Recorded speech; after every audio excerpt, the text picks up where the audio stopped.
Jeez, is that asshole talking behind my back again? That's funny. People don't only hear voices, they often hear sounds and music as well.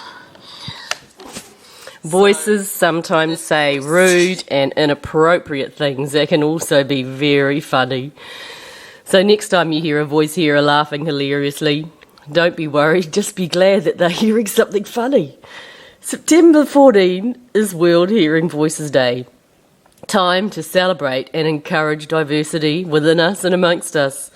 The Hearing Voices Network Aoteroa, New Zealand, are holding an event on September 15th, a free gig with Toyora live art, with music and a live show. Check out the details on www.hearingvoices.org.nz and come along and celebrate diversity with us. See you there.